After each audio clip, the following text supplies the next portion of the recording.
scene seems like a nightmare. Did you use your dreams or your nightmares to write your films? No. I've only gotten ideas one or two times from dreams. But daydreams is another thing. Daydreams are so beautiful, and they can lead to ideas. Daydreaming, sometimes an idea will come out of that. And for this scene, Laura Palmer her life was a nightmare. There were a lot of misunderstandings about the Twin Peaks Fire Walk With Me, because the film will be after the TV series, but the story was before, so it's sort of a prequel, as we say now. And do you remember? Let's back to the series before to talk about the film. What was the idea? Where has come from the idea of the series, Twin Peaks, and what has come from the idea to do a TV series? Because at this period, it was not an habit for a director like you to do a TV series. No, I had an agent who said, David, you should do a TV show. And he was not my film agent, he was a TV agent in an agency. And I said, no. And then I started thinking, and I already met Mark Frost, and I guess it happened at Dupar's restaurant on Ventura Boulevard. And Mark and I had lunch, and these ideas started coming out from the lunch. And at first they came out a little bit slow, and then later on they came out very fast. Is this story of Laura Palmer in the film and in the series come from, as some relationship with Marilyn Monroe? Or? No, though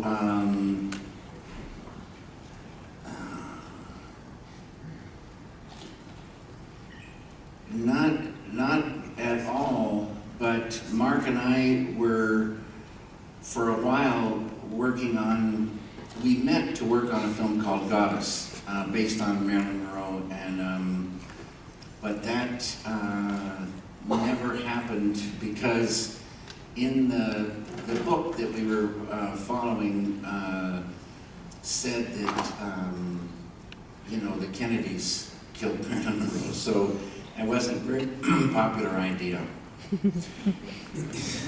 Is this city, this village, Twin Peaks, does really exist, or is it a complete creation? Well, things exist. It's a real place. But you change some, No. recreate. All the characters are real, and the place is real. When you were a child, you changed a lot of time of place to live. Yes. And you probably have a strong relationship with the American landscape. I mean, forest. And is this important? For example, in Twin Peaks, this relationship with landscape. Very important. My father was a research scientist for the Department of Agriculture. He was basically a woodsman. And I always said if you cut my father's leash, he would go into the woods. And everybody knows, who's been in the woods, that all the forests are mysterious. And as the sun starts setting, they get even more mysterious. And at night, the forest is very mysterious. And they're magical places. And because of my father and growing up in the Northwest, I got a big love for wood. I love wood. I love sawing wood. I love the smell of wood. So, you know, the many things in Twin Peaks are tied to the mystery of the forest, of the woods. And to come back to the series, this series has, I think, 30 episodes, something like that, I don't remember exactly. Yes, something like that. Yeah, and there are two parts in the series. Before the death of Leland Palmer, the father of Laura Palmer, we see in the extract, and after the death, well, there are some problems between the first part and the two parts, because the first part was really a great success, but the second part, what happened between the first and the two parts? Let's say you had a goose, and your little goose laid golden eggs. And then somebody came and said, I want you to cut the little goose's head off.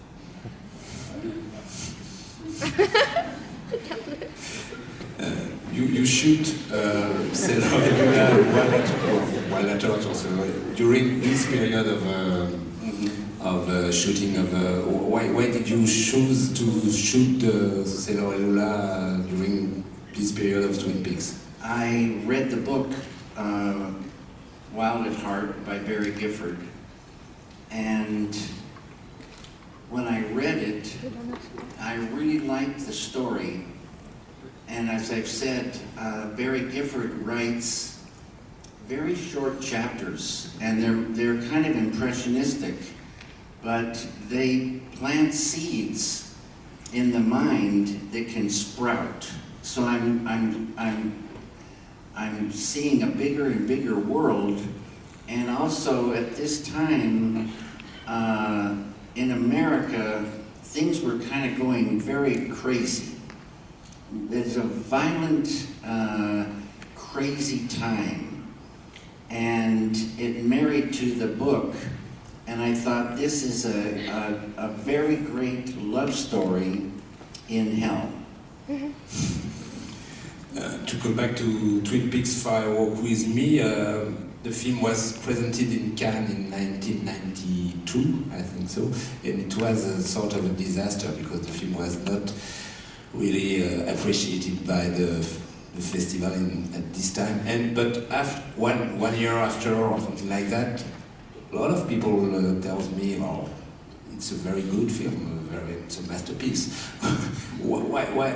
How can you explain this kind of things? Because really, I suppose you remember this presentation of the film in Cannes was really bad. Yes. I think Twin Peaks, I think because of the second season, people kind of walked away from it. And the film seemed like they were tired of it. They were tired of that world. Then, also, the film is about incest, and I think this is a very uncomfortable subject. So they didn't see maybe the film; they saw the negative sides, and but this happens sometimes that a film at first is seen one way, and then it starts to change, and that's really beautiful. Blue Velvet was the first film, was probably your first film with a very strong woman character, Dorothy Valance, played by Isabella Rossellini. And after Twin Peaks, the main character is a woman, and this character, Laura Palmer, played by Cheryl Lee. are the woman character very important for you in your films? Because I think there are two sorts of a film in your career: the film with women and the film without women. Are you agree with this partition of the? No. I don't even think about it. I just get ideas. Let's say I get an idea about aliens, then I get aliens in the film. If I get an idea about a woman, then a woman's in the film. So I don't know what comes along. And so Twin Peaks, it just happened to be a woman who was found murdered, and which started the thing.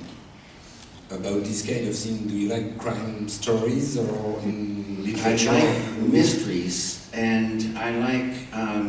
I always say that human beings we are all like detectives, and we look around the world and we see clues, and we try to make sense of what our life is, and so I think. Then crimes become interesting to see if we can solve them, or see how people solve crimes, and they're very interesting. A lot of times, mystery is interesting right up until the mystery's solved, and then there's a huge letdown. Let's see the third extract. It's from Mulholland Drive, a very famous moment in the Silencio. All the people can remember this moment of the film. It's one of the famous moments. On peut lancer le troisième extrait, merci.